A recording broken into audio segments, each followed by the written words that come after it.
नहमदुहु व नुसल्ली व नुसल्लिमु अला रसूलिहिल करीम अम्मा बाद फ़ाऊज़ु बिल्लाहि मिनश शैतानिर रजीम बिस्मिल्लाहिर रहमानिर रहीम। क़ाल अल्लाहु तआला फ़िल क़ुरानिल करीम वल फ़ुरक़ानिल हकीम इन्नल्लाह व मलाइकतहु युसल्लूना अलन नबी या अय्युहल्लज़ीना आमनू सल्लु अलैहि व सल्लिमू तस्लीमा। अस्सलातु वस्सलामु अलैका या सय्यदी या रसूलल्लाह अलैका व सहाबिका या सय्यदी या हबीबल्लाह।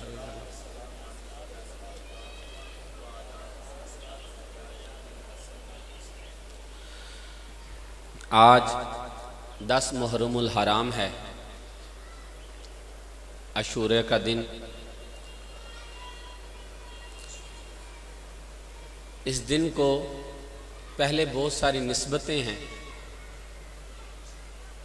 और जब इस दिन मेरे और आपके आका करीम हज़रत मोहम्मद मुस्तफ़ा सल्लल्लाहु अलैहि वसल्लम के प्यारे नवासे हज़रत इमाम हुसैन और आपके रुफ़का की शहादत हुई तो ये दिन ज़्यादा मकबूल हो गया। आज के हवाले से कुरान पाक की सूरह बकरा आयत नंबर 154 उसका तर्जुमा ये है, और जो खुदा की और जो अल्लाह की राह में मारे जाएं उन्हें मुर्दा ना कहो। जो अल्लाह की राह में मारे जाएं उन्हें मुर्दा मत कहो, बल्कि वो जिंदा हैं, हाँ तुम्हें शाऊर नहीं। इसकी तफसीर में जाएं तो अल्लाह ताला की ज़ात फरमाती है कि वो मेरे यहाँ चलते हैं, फिरते हैं, खाते हैं, उन्हें मुर्दा ना कहो। वो किस तरह जिंदा हैं तुम लोग नहीं समझ सकते। और जिसको वो कह दे कि तुम समझने की कोशिश ना करो, उसे समझना भी नहीं चाहिए, क्योंकि वो कहता तुम्हें शऊर ही नहीं है, मैंने तुम्हें वो सेंस ही नहीं दिया जो तुम समझ पाओ। फिर समझना तो बेवकूफ़ी होती है, जिसको मैंने बड़ी मुख्तसर किया, ज़रा वजाहत देना चाहता था। मुख्तसर बात करूँगा जो आप लोगों को समझ आ जाए। हाँ तुम्हें शऊर नहीं, जब कुरान कह रहा है कि शहीद को समझना तुम्हें शऊर नहीं, तो वहाँ खामोशी बेहतर है बजाय उस के ऊपर कि हम बहस करें। आज के दिन जब हज़रत इमाम हुसैन अलैहिस्सलाम और आपके रुफ़का शहीद हुए तो लोगों ने उस वक़्त भी, उसके बाद भी और आज तो कुछ ज़्यादा ही हो गया ना। आज तो आपको मानने वाले भी आप पर बातें करने लग गए। हुसैन की ज़िंदगी के बारे में देखते हैं कि उस दिन कोई सर्दियों का साल तो नहीं था। को निकाल के कोशिश करते हैं कि सर्दी के दिन थे, वो तपते हुए रेत के जर्रे नहीं थे। वो कोई इस बात पे लग गया कि नहीं यार यजीद हक थे। एक फिरका उठा, बल्कि अब तो अहले सुन्नत जमात में से कुछ लोग उठ पड़े हैं और वो कहते हैं कि सब सहाबा जनती, यजीद सहाबी है तो इसलिए जनती है, हम तो सहाबा का दफा करेंगे।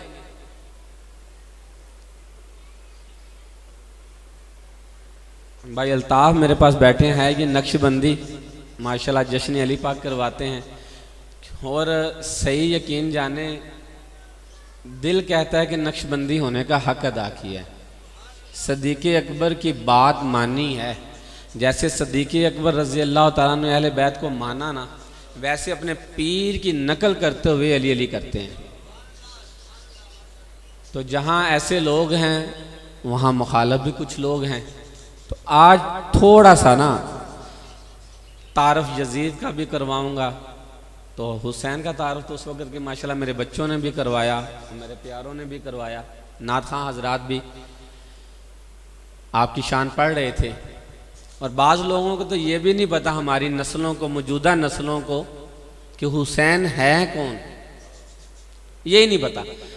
नात सुनते हैं, मनकबत सुनते हैं, हुसैन का जिक्र सुनते हैं, तब उनको पूछ लें हुसैन कौन है तो कहते हैं हमें तो नहीं पता, यानी कि सिर्फ वो मज़े के लिए सुना। बाज उठते हैं वो कहते हैं कि जी सबील नहीं लगानी चाहिए। बाज उठते हैं कहते हैं कब्रिस्तान नहीं जाना चाहिए। हाँ, उनको नहीं जाना चाहिए जिन्हें मना है, औरतों को मना नहीं जाना चाहिए। इस्लाम में औरत को कब्रिस्तान में जाना मना है। अम्मा फातिमा ज़हरा सलामुल्लाह अलैहा के हवाले से बात की जाती है कि आपके अब्बा जान की, अपनी अब्बा जान की कब्र मुबारक पर आप जाया करती थी, जाती थी। तो साबित करो आप किसी और की कब्र पर गई हो, इसके अलावा किसी कब्रिस्तान पर गई हो। तो बाप की कब्र अगर अलहदा है तो बेटी जा सकती है, तो फिर जिस बेटियों का दिल करता है अपने बाप की कब्र पर जाना, उनको चाहिए कि अपने बाप की कब्र अलहदा बनवाएं, तो चले जाएं, हम नहीं इतराज़ करेंगे। ठीक है।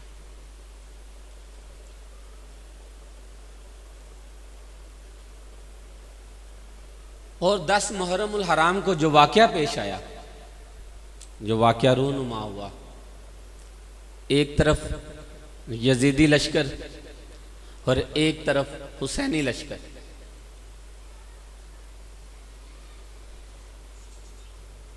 यजीदी लश्कर जो था उसका तरीकाकार क्या था? अयाशी उनमें थी और वो समझते थे कि सब कुछ ताकत है। सब कुछ क्या है? ताकत। जो ताकत है ना वो अच्छे भलों को ही ऐसी की तैसी कर देती है, और ताकत ही सब कुछ है।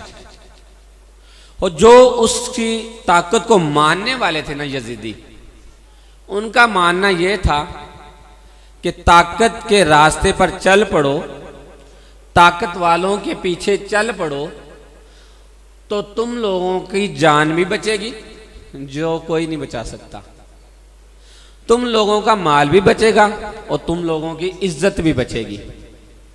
ये यजीदी टोले की सोच थी, उनका फलसफा था कि आप लोग ताकत के साथ हो जाओ तो आप लोगों का कुछ नहीं बिगड़ेगा, क्योंकि जो कुछ है वो सिर्फ ताकत है।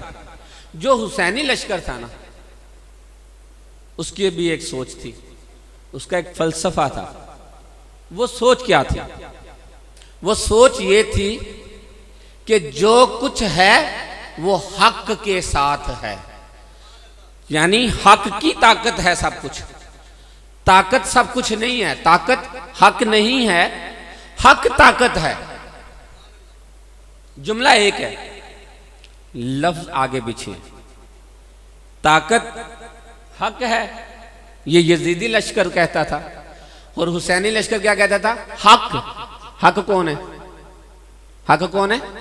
अल्लाह की जात। हुसैनी टोले का क्या था? हुसैनी लश्कर का क्या था? कि हक सब कुछ है, वही ताकत है, वही अव्वल है, वही आखिर है। ये पहली सोचों में फर्क। दूसरा, वो याश परस्त थे, नमाज नहीं थे पढ़ते, कुछ पढ़ते थे कुछ नहीं थे पढ़ते, दिखाने के लिए पढ़ते थे, लोंडाबाजी करते थे, लोगों पर जुल्म करते थे। और एक तरफ हुसैन अलैहिस्सलाम, जिनकी तरबियत मेरे करीम आका सल्लल्लाहु अलैहि वसल्लम ने की।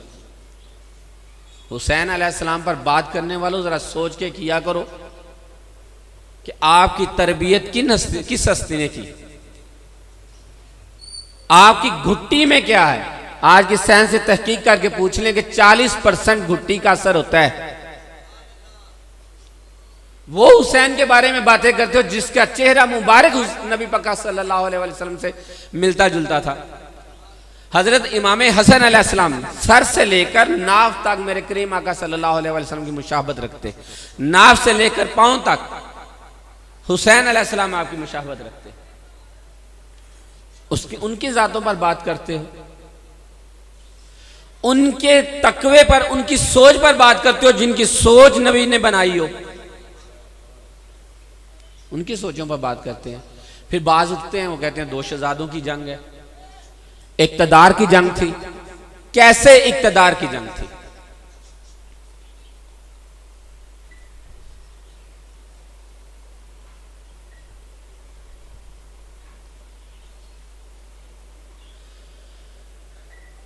अगर ताकत की जंग होती, अगर इक्तदार की जंग होती, तो फिर हुसैन मुसल्ला होकर चलते, फिर मदीना से मुसल्ला होकर चलते। मगर आपने दीन का रास्ता तबलीग का इस्तेमाल किया और अपने अहलो अयाल के साथ निकले, और अपने नाना जान की सोच, अपने बाबा जान की सोच, अपनी वालदा मुहतरमा की सोच और अपने भाई की सोच लेकर निकले। अब जो लोग कहते हैं कि जी नहीं, तो उनको जरा साबित करवाता हूं। हजरत अबू बकर सदीक रजी अल्लाह ताला अन्हु, आपने खिलाफत की, आपकी खिलाफत के अंदर कोई बंदा साबित कर दे कि उठकर सवाल ना कर सकता हो। आपसे किसी ने कुछ सवाल करना होता था, उठ के पूछते थे। और ऐसे सदीक थे कि घर में बीवी ने कहा चावल खाने हैं मीठे, तो आपने कहा मेरे पास पैसे नहीं हैं। कहा अच्छा, मैं पैसे जमा करती हूँ। वो अपना बचा बचा कर पैसे इकट्ठे किए आपकी ज़ौजा मोहतरमा ने। तो आपने कहा कि मुझे ये चावल ला दो। कहा इतने से गुजारा हो रहा था, ये बच गए ना, उठा के से माल में डाल दो, हमने अपनी ख्वाहिश पूरी नहीं करनी। ये थी खिलाफत। ठीक है, अपनी जात पर खर्च ना करना, अपने खुदा की मखलूक का सोचना और किसी का हक नहीं खाना। और इधर क्या था? ये कहते थे जो कुछ है ताकत है, जो बंदा नहीं मानता मार दो। यजीद ने जितने भी बुजुर्ग जो लगे हुए थे, जो साहबा बुजुर्ग साहबा थे, जो नबी अकरम सल्लल्लाहु अलैहि वसल्लम के दौर के साहबा थे, किताबें उठाकर देखे, जिस जिस जगह पर वो खिलाफत पर बैठे हुए थे सबको उतार दिया और वहां अपने खानदान के लोंडों को बिठा दिया। बाहवाला सबूत से बात कर रहा हूं, सही बुखारी सही मुस्लिम में हदीसें हैं, उठाकर देख लें, उलमाए दीन से पूछ लें जाकर। फिर उमर फारूक रज़ी अल्लाह ताला अन्हु, आपका कद लंबा था, तो चादरें तकसीम हुई। एक चादर आपके हिस्से में आई, सबके हिस्से में एक एक चादर आई। अब आप चंद दिन बाद या अगले दिन या चंद दिन बाद आपने लबास्तान उन चादरों का किया हुआ, तो सहाबियों ने उठकर पूछ लिया, ए उमर, आपने हमारे साथ नाहक किया है, आपने साथ हमारे साथ इंसाफ नहीं किया। कहा मैंने तुम लोगों के साथ क्या इंसाफ नहीं किया?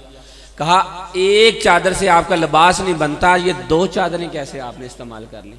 हमें इसका जवाब दो। अगर वो बादशाहत में होते तो क्या कहते? तुम होते कौन पूछने वाले? मगर नहीं, तरबियत या रसूल अल्लाह सल्लल्लाहु अलैहि वसल्लम की थी। तरबियत किन की थी? रसूल अल्लाह सल्लल्लाहु अलैहि वसल्लम की थी। तो आपने कहा भाई मैं इसका जवाब देता हूं। इतने में आपका बेटा उठकर खड़ा हुआ, कहता है जी मेरे पास इस तरह की चादर नहीं है, मेरे हिस्से में जो चादर थी मैंने अपने बाप को दे दी। ये लिबास मेरे बाप का इसलिए बना है, हो बादशाह और एक लिबास का मोहताज हो, दिफा करना है तो इन असहाब का करो। यजीद का कहां से सहाबी आ गया? यजीद का दफा कहां से करना आ गया आप लोगों को? बात कर देते हैं फौरन, नहीं नहीं नहीं, सहाबी जनती, दिफा हम सहाबा के दफा करेंगे। यजीद की आड़ में दफा करना तो इन सहाब का करो जिन्होंने सादगी में जिंदगी गुजारी। अहले बैत के मुहब्बत देखने हैं तो इन चारों यारों को देखो, अशरा मुबशरा सहाबा को देखो, अब्दुर रहमान को देखो, अमार बिन यासर को देखो, तुम्हें पता लगेगा कि अब अहले बैत की मोहब्बत किसे कहते हैं, अहले बैत से मोहब्बत करना किसे कहते हैं। जो दूसरी तरफ आके कह दिया जिसने नाच गाने शुरू कर दिए। और जिस लानती इंसान ने, आगे इन्होंने कहा है कि जिसको लानत की रसीद रसूल अल्लाह ने दे दी है उसे कौन कह सकता है जनती। अब लानत कैसे हो रही है, वो उसे रसीद कैसे मिली, हवाला तो पूछा जा सकता है ना।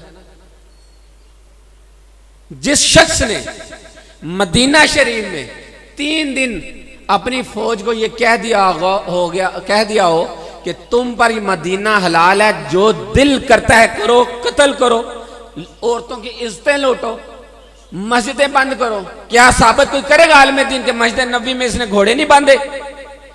3 दिन मस्जिद में अजान नहीं हुई, मस्जिद नबी में। इसका दिफा करने चले हो, इस यजीद का दिफा करने चले हो। और जब मदीना शरीफ में इसने जुल्म किए ना, तो मक्का में भी एहतजाज होना शुरू हुआ। फिर क्या इसने मक्का में अपने जर्नेल नहीं भेजे? क्या खाना काबा की जो हुर्मत को उसको पमाल नहीं किया? खाना काबा के गुलाब को उसके जर्नेल ने आग लगाई और आग लगाते खुद भी जल के मर गया। किताबें उठाकर देखो, बाहवाला बातें कर रहा हूं, बात मेरी समझ आ रही है ना। अच्छा, करबला के वाक़े से आले रसूल कौन भला? थोड़ा सा तारुफ हदीस के हवाले से। गदीर खुम के मुकाम पर आपने फरमाया मन कुंतु मौला फहाजा अली मौला। आपने इससे पहले फरमाया हुसैन मिन्नी वाना मिनल हुसैन आना मिनल हुसैन। इस तरह की बहुत सारी हदीसें हैं, जितनी कहेंगे वो सुना दूंगा।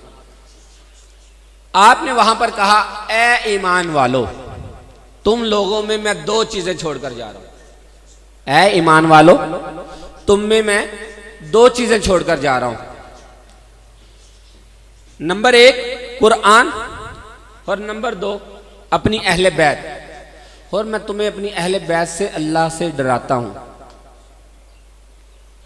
और जो बंदा कामयाब होना चाहता है, जो बंदा कामयाब होना चाहता है, वो इन दोनों पल्लों को पकड़ ले, एक कुरान को, एक आपकी अहले बैत को। अहले बैत भी कौन? जो अपने नाना दादा की सुन्नत पर चलता हो। बाकी हर सैयद की हया करो, मगर हर सैयद की पैरवी करना लाजम नहीं कहा आपने। जो अपने नाना दादा की सुन्नत पर नाना चलेगा, उसकी पैरवी नहीं करोगे, मगर उसे बुरा भी नहीं कह सकते, क्योंकि वो आले रसूल है। क्योंकि मेरे अकरीम आका सल्लल्लाहु अलैहि वसल्लम की हदीस है, मेरी आल की हया करो अगर वो सालिहा हैं, मेरी औलाद की हया करो अगर वो सालिहा हैं, अगर वो सालिहा नहीं तो मेरी निस्बत से हया करो। और मत अरबी को बुरा कहो, किसी अरबी को बुरा मत कहो, क्योंकि मैं खुद मोहम्मद सल्लल्लाहु अलैहि वसल्लम अरबी हूं। आप सल्लल्लाहु अलैहि वसल्लम ने फरमाया, हम अरबियों को भी बुरा कहते हैं, नहीं कहना चाहिए। मेरी बात समझ आ रही है? अब जिसने यजीद को मानना वो यजीद को पकड़ ले, और मेरी दुआ है उनके लिए, हाथ बांध कर अल्लाह की बारगाह में इल्तिजा है, जो जो यजीद को हक पर समझता है ना, मेरा दुआ है उसके लिए, दिल से दुआ देता हूं, अल्लाह उसका आखिर उसके साथ करे। हम हुसैन को जिंदाबाद कहते हैं, उसके आगे इल्तिजा, हाथ बांध के इल्तिजा करता हूं। बहुत सारे गुनाहगार, बहुत सारा गुनाहगार हूं, बहुत सारी गलतियां हैं मुझ में, बेशुमार गलतियां होंगी, मगर अल्हम्दुलिल्लाह हुसैन के साथ हूं, हुसैन जिंदाबाद कहता हूं, हुसैनियत को मानने वाला हूं। तो मेरा आखिर मेरे अल्लाह मेरे हुसैन के कदमों में करे। जो जो हुसैनियत का आमीन कहे, अल्लाह ताला हर हुसैनी का खात्मा हुसैन अलैहिस्सलाम के कदमों में करे और उनके साथ उठाए हमें। जिससे किसी को शक है तो आगे मुझसे पूछे, बताओ उनको जन्नत के जवानों के सरदार कौन है। ये सरदारी की लालच में नहीं, उनकी मोहब्बत में कह रहा हूं कि मुझे उनके कदमों में उठाओ। जन्नत का नीचे का दर्जा मुझे अल्लाह दे दे, मगर उनके कदमों में रखे, उनकी नौकरी में रखे।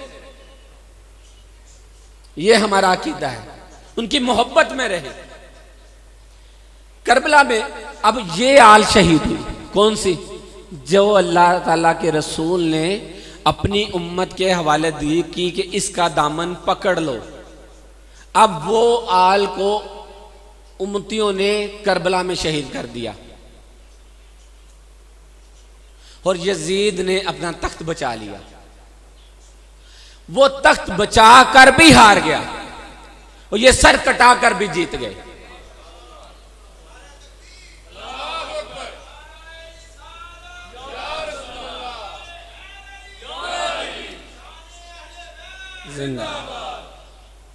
और इस तरह ताकत यजीदियत बनी, इस तरह ताकत यजीदियत बनी। और आज भी जो यजीद का पैरोकार है वो ताकत से दुनिया को अपना आप मनवाता है। वो जुल्म करते देखता नहीं, वो किसी की इज्जत की तरफ निगाह उठाते हुए नहीं देखता, वो किसी के पैसा खाते हुए नहीं देखता, वो किसी के साथ कुछ किसी का माल चोरी करते नहीं देखता, वो किसी के साथ झूठ बोलते हुए नहीं देखता। और जितने लोग ये ऐसे हैं वो कलमा गो हों, वो यजीद के साथी हैं। हुसैन का लेना देना उनके साथ कुछ नहीं। और जो लोग किसी का जुल्म सहकर सब्र करते हैं, कम रिज़्क़ में सब्र करते हैं, दूसरों की बातें सहकर सब्र करते हैं, ताकत से किसी का दिल नहीं दुखाते, ताकत होते हुए जोर नहीं लगाते, पैसा होते हुए किसी को बर्बाद नहीं करते, किसी को भूखा नहीं रखते, वो हुसैनियत है। वो हुसैन के साथ है। वो अपना सोच लें, वो ठिकाना अपने हुसैन के साथ है उसका। 100 कमियां हो मगर किसी के साथ दिल ना दुखाता हो, किसी का दिल जारी ना करता हो, किसी की इज्जत की तरफ निगाह उठाकर ना देखता हो, वो हुसैनी है। जो नमाज नहीं छोड़ता वो हुसैनी है। जो बड़ों का अदब करता है वो हुसैनी है। जो दूसरों के साथ हुस्न इखलाक करता है वो हुसैनी है।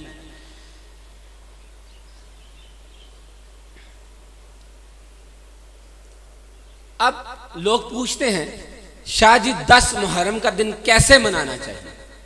क्या काले कपड़े पहनना चाहिए? क्या काले कपड़े पहनकर 10 मुहर्रम का दिन मनाया जाएगा?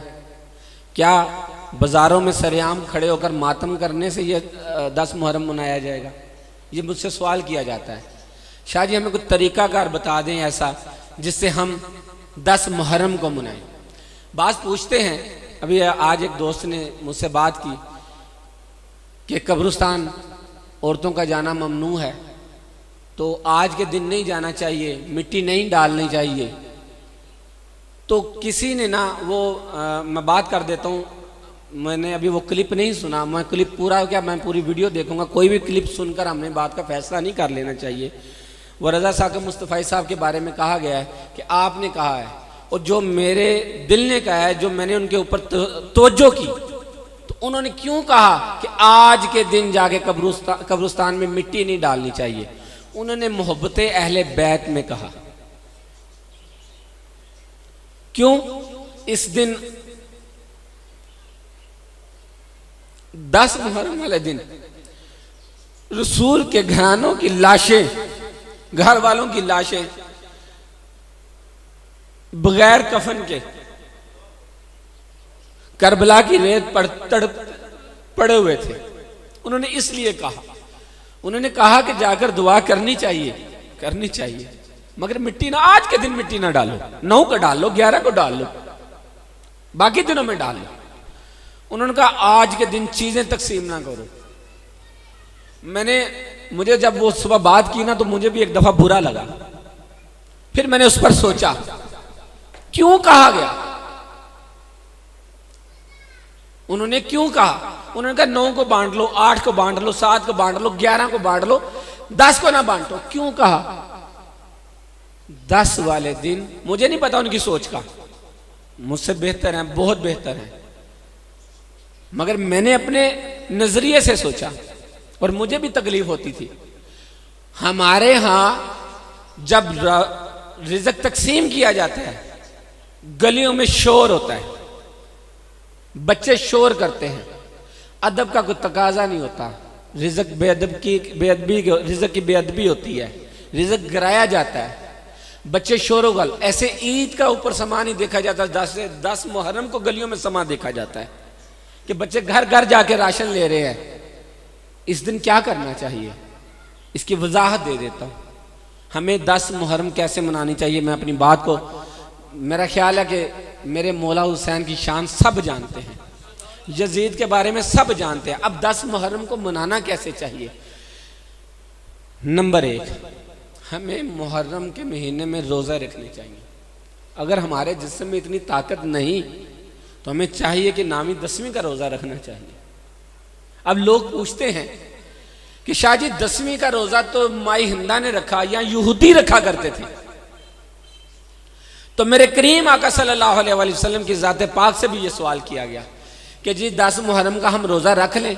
आप सल्लल्लाहु अलैहि वसल्लम ने पूछा हुजतन पूछा कि क्यों रखना चाहते हो? कहा मूसा अलैहिस्सलाम की कौम आज़ाद हुई थी, यहूदी आज़ाद हुए थे। तो आपने कहा कि मूसा ने इस दिन खुशी मनाई थी आज़ादी होने से, हमारे मूसा यहूदियों के ज़्यादा नहीं है, वो तो हमारे ज़्यादा है, तो हम भी रखेंगे पर निस्बत नहीं करेंगे, निस्बत टच नहीं करेंगे। 10 के रोज़े के साथ हम 9 का रखेंगे या 11 का रखेंगे, ताकि उनसे हमारी मुशाहबत ना हो। जवाब मिल गया। कोशिश किया करें, अगर जिस्म में ताकत है तो 9 और 10 का रोज़ा रखा करें या 10 और 11 का रोज़ा रखा करें। नंबर 1, अगर कोई बंदा मजबूर है तो वो माफ़ी मांग लिया करे जिस दिन अगले दिन ना उससे रखा जाए।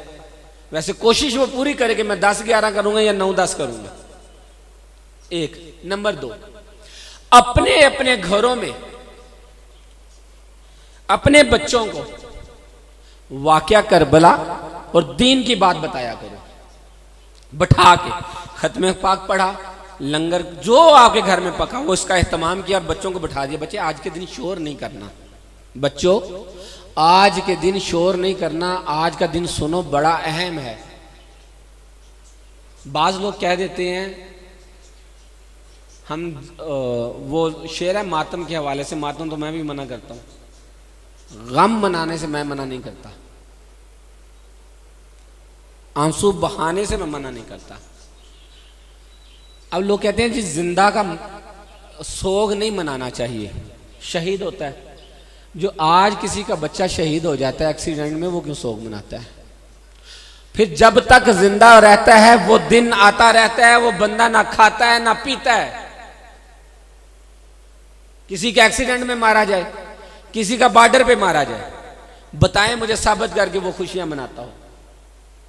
उस दिन अपने घर में कोई खुशी का पैगाम रखता हो, चाहे वो देवबंद है, चाहे वो अहले हदीस है, चाहे वो शिया है, चाहे वो सुन्नी है, वो किसी भी फिरके से ताल्लुक रखता हो। जब उसका अपना कोई मर जाता है, जब उसका अपना कोई शहीद हो जाता है, तो फिर भी वो सोग मनाता है। कैसे? मातम करके नहीं, खामोश रहता है। जिसके पास पैसे हो वो 4 खानदान के लोग बुलाता है, दोस्तों को बुलाता है, खाना खिला के दुआए खैर करता है। अहले हदीसों में दुआ खैर का तरीकाकार नहीं है, तो वो मस्जिद में जाके कहता है जी दुआ कर दो, जी मेरे फलाना फोत हो या उस वास्ते दुआ कर दो। इज्तिमाई दुआ करता है, क्यों जी आज के दिन मेरा फलां फोत हुआ था। अपने सारे याद रखते हैं।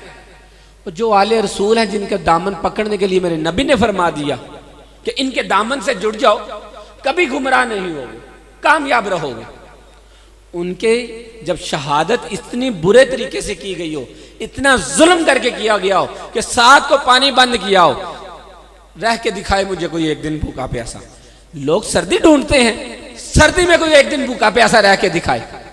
24 घंटे रह लेगा, अगले दिन फिर दे, फिर अगले दिन दे, 4 दिन दे, फिर मैदाने करबला में जब उतरे शेर, तो फिर इस तरह लड़े कि जिस तरफ मुंह करते उस तरफ यजीदी भाग जाते। आगे अदील भाई कह रहे थे 9 लाख के लश्कर के सामने, सलमान भाई भी कह रहे थे 9 लाख लश्कर के सामने सिर्फ 72 सिपाही भागते ऐसे थे जैसे शेर के आगे गीदड़ भागते हैं। मैं बकरियां भी नहीं कहूंगा, हलाल चीज क्यों कहूं। शेर के ऐसे जैसे गीदड़ भागते हैं आगे उसके। फिर यकदम हमला कर दिया, नेज़े मारे, तलवारें तो जरूरत नहीं थी होती, दूर से तीर फेंके, नेज़े मारने, उनसे आपको जख्म आए। फिर वो हमारे शेर शहीद हुए, हमारे रसूल की आल शहीद हुई।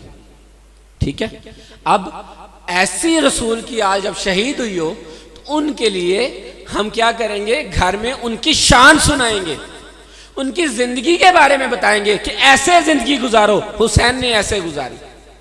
उनकी नकल बताओ कि उस्मान गनी ने इनकी नकल की, अबू बकर सद्दीक ने इनकी नकल की, उमर फारूक ने इनकी नकल की, इब्ने अब्बास ने इनकी नकल की, अम्मार बिन यासर ने इनकी नकल की। असहाब तो इनसे जाके दुआएं करवाया करते थे।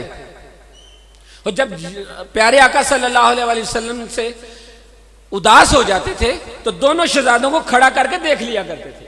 और जैसे जब मेरे इमाम कासिम की बारी आई, जब आपका ज़हूर हुआ, ये इमाम हसन अलैहिस्सलाम के बेटे थे, जब आपका ज़हूर हुआ तो आप बिल्कुल शबीह रसूल थे।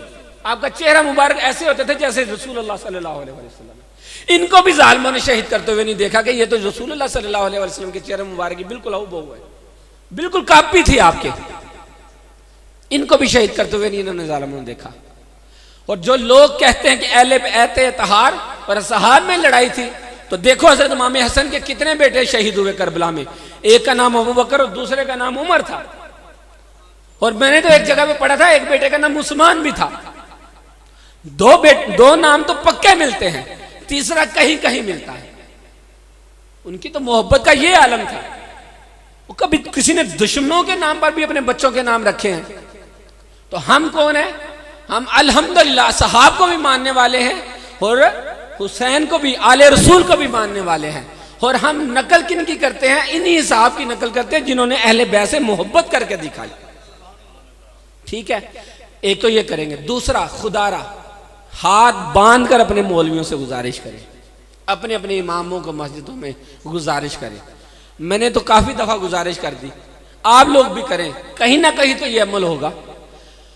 बच्चों को कितने दिन के बच्चे को नमाज पढ़ने का हुक्म है बताएंगे? 7 साल के बच्चे को नमाज पढ़ने के लिए कहा जाता है। अब जिस बच्चे को मस्जिद में जाने से डांट दिया जाए, 12 साल तक उसको मस्जिद में ना आने दिया जाए, अगर वो बच्चा मस्जिद में आए तो उसे पीछे खड़ा कर दिया जाए, तो बच्चा मस्जिद में आएगा? ईमान से बताओ, वो मस्जिद में नहीं आएगा। फिर ये कहते हैं मस्जिदें खाली हैं, फिर मौलवी कहते हैं मस्जिदें खाली हैं।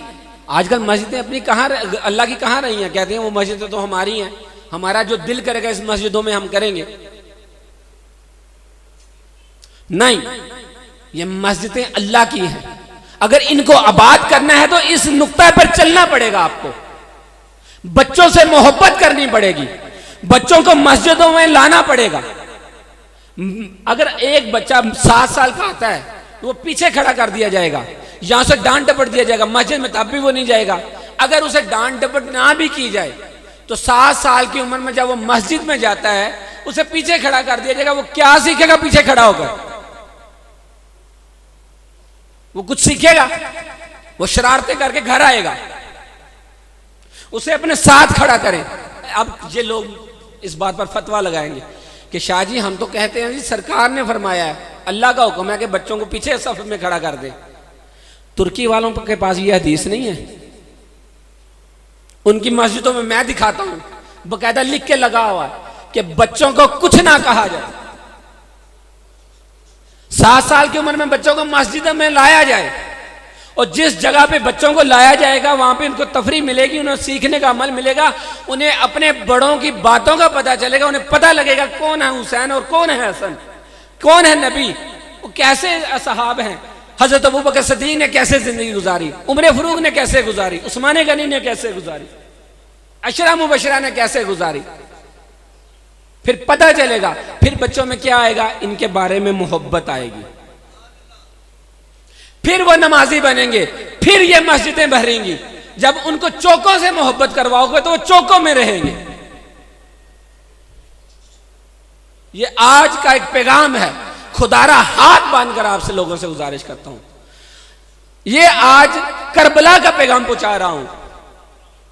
आप कहेंगे करबला में ऐसी बात कैसे हुई थी? ना, ऐसी बात ही तो हुई थी। क्या किया था मेरे हुसैन ने? बताएं मुझे। किसी के बच्चे को पांव पे हाथ पे चोट लग जाए ना, उसे नमाज कज़ा हो जाती है, उसकी नमाज कज़ा हो जाती है। वो लेके भागता है, किसी डॉक्टर के पास ले जाऊं, इसे पट्टी करवा दूं। फर्ज है, करना चाहिए, जंग थोड़ी है, चोट लगे ले। मगर अब पट्टी शट्टी करवा के फिर भी वो उसके गम में बैठा है, मेरे बेटे को चोट लगी हुई है, परेशान है, गमगीन है। तो हुसैन ने क्या किया, नन्हे मुन्ने बच्चे को अपने हाथ में ज़िबा करवाया, अपने जवान बेटे अली अकबर को शहीद करवाया, अपने जवान भतीजे को अली कासिम को शहीद करवाया, अपने भाई अब्बास को शहीद करवाया। सब कुछ कुर्बान करने के बाद खुद मैदान में जब निकले तो 72 जख्म जिस्म पर ऐसे थे, जिस्म पे कोई जिस्म का ऐसा हिस्सा नहीं था जिस पर आपके जिस्म के हिस्से पर कोई जख्म मौजूद ना हो। और ऐसे जख्म के उनके लोथड़े भी, खून भी निकल रहा था और जिस्म के लोथड़े भी बाहर थे। तो फिर भी क्या कहा शिमर से, पीछे हट, मुझे नमाज अदा करने दे। यही तो पैगाम हाथ बांध कर दे रहा हूं, हाथ बांध के नमाज पढ़ो, हाथ यहां बांध के पढ़ो, किसी से नहीं एतराज, वल्लाह मुझे किसी से नहीं एतराज। हाथ छोड़ के पढ़ो, मुझे फिर भी एतराज नहीं, मैं बांध के पढ़ता हूं, जिसने मेरी नकल करनी है वो बांध के पढ़ ले। मगर आप में कोई बंदा जैसे नमाज पढ़ता है खुदारा पढ़े और अपनी औलाद को तरबियत भी दे। अगर मौलवी नहीं करता तो फिर घर में करनी शुरू कर दो। अगर आज ये हमारा अलमिया है कि हमारे बच्चों को पता ही नहीं हमारे बड़े कौन हैं, तो कल को हमारे लिए दुआ करने वाला नहीं होगा। वो एक वक्त आएगा जब सिर्फ 40 मुसलमान जहाद का नाम लेकर चलेंगे, फिर आपके साथ काफिला बढ़ेगा। और जब काना दज्जाल आएगा और कहेगा कि मैं तुम लोगों का रब हूं, और जैसे आज लोग अकीदत से अंधे हो जाते हैं तो वो तो उसे मान लेंगे जब उसने सूरज और जब लोगों को जिंदगी और मौत देनी है, लोगों ने कहना ये तो जिंदा भी कर रहा है, मार भी रहा है, तो भाग भाग कर उसके पीछे लग जाएंगे। क्या तुम लोगों का दिल नहीं करता अपनी नस्लों को बचाएं, अपनी नस्लों को इस रास्ते पर रखें? तो अगर किसी ने अपनी नस्ल सवार नहीं है तो आज यहां से अदारा खुदा में पंजतन पाक के प्लेटफार्म से ये बात लेके जाए कि वो अपने घर में सिर्फ 9वीं 10वीं मुहर्रम को नहीं, हर रोज कोई ना कोई एक बात अपनी रात फैमिली में बैठ के किया करेगा, करेगा।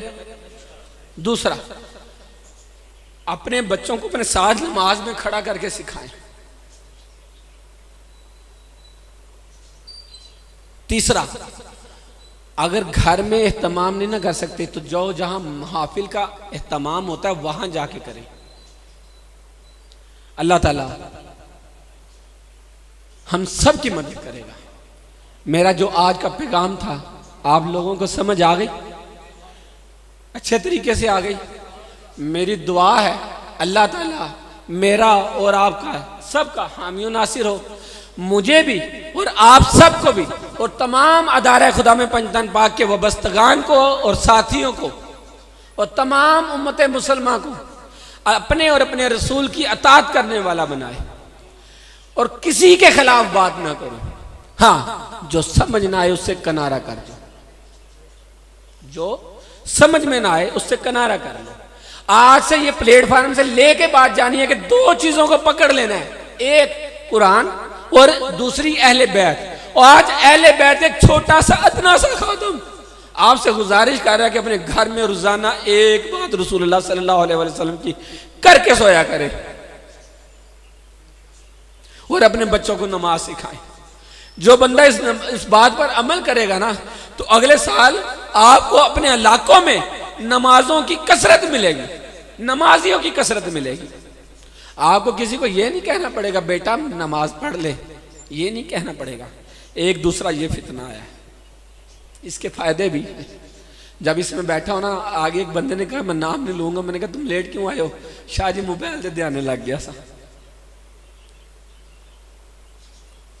देखना पैसा पता ही नहीं लगा, जो ये पता लगा जो नसिया ना। हर चीज की फिक्र रखो। दूसरा, खुदारा मैंने 23 साल पहले, मुझे ये सारे साथी जानते हैं जो बाबे बाबे बैठे हैं, आज लोगों में नौजवान भी ऐसे हैं जो मुझे जानते हैं, नाथ खां हज़रात भी मेरे शुरू से मेरे साथ चल रहे हैं। तो मैं एक बात कहा करता हूँ कि फार्मी मुर्गी खुदारा ना खाओ। शाहजी इसका माँ बाप ने इसलिए नहीं खाना, ना ना, मुझे इसके माँ बाप से नहीं गरज। कोई भी चीज़ अल्लाह के हुक्म के बगैर पैदा नहीं हो सकती। मैं इसके हलाल हराम में इस तरफ नहीं जाता इसका माँ बाप है या नहीं। हाँ, किस बात पर जाता हूँ, मुझे इसकी खुराक से इससे है मामला। इसकी मुझे जो शिकायत है इसकी खुराक से है। इसकी जो खुराक ऐसे जो फीड दी जाती है वो हम में हलाल नहीं छोड़ती। आप देख ले कितनी बेशर्मी बेहयाई जा रही है। घर में अपनी इज्जतें महफूज नहीं है। तो मुर्गी ये काम करती है। दूसरा मैं कहता हूं ये कैंसर करती है। 4 साल पहले इस वीडियो में आया, 4 साल पहले एक वीडियो चली कि ये मुर्गी कैंसर का बायस है। किसका? जिगर का, गुर्दे का और जिल्द का। यूएसए में रिसर्च हुई है, मैंने अपने पास से नहीं कहा। मैंने तो 23 साल से लोगों को मना कर रहा हूं, 4 साल पहले। अब फिर मुझे लोग जानते हैं, वो कहते हैं जी शाह साहब बोतल भी मना कर देते हैं। बोतल मना करता हूं, सब जानते हैं, बोल के तो सो यार, बोतल मना कर। अब ईद पर मशहूरी चल रही है, खबर चल रही है कि बोतल से क्या होता है, क्या हो रहा है। सुनिए किसी ने खबरें नहीं सुनी? सुनी है, बाज ने सुनी है, बाज ने सुनी। बोतल से भी कैंसर हो रहा है। ये टीवी पे चल रही है खबर, मैं अपने पास से नहीं कर रहा, मैं तो पहले से मना कर रहा हूं। अब मैं लोगों से कहता था शान मसाले, नेशनल मसाले, जो केमिकल मसाले हैं ना, केमिकल ना खाओ। क्या होता है शाह जी? कुछ नहीं होता, मजा नहीं आता हांडी खाने का। इससे क्या होता है यार? ये कैंसर करती है। अच्छा, अब 7 दिन हो गया खबर चल रही है कि ये मसाले कैंसर कर रहे हैं। खबरें सुनकर देख ले, नेट रिसर्च करके देख ले। ये तीनों चीजें मेरे मालिक ने, मेरे मुर्शिद पाक ने मुझे मना की थी, तो मैंने लोगों को मना करने शुरू की। लोग मना नहीं होते। आज खुदारा इन 3 चीजों से बचो। ये कैंसर तो एक बीमारी करता है ना जिल्द में, यकीन जाने एक कैंसर करता है कि ईमान से दूर करता है, ईमान से दूर करता है। अल्लाह ताला मेरा और आप सबका हामी नासर हो। जो कहा इस पर मुझे भी और आप सबको भी अमल करने की तौफीक अता फरमाए। वमा अलैना इल्लल बलाल।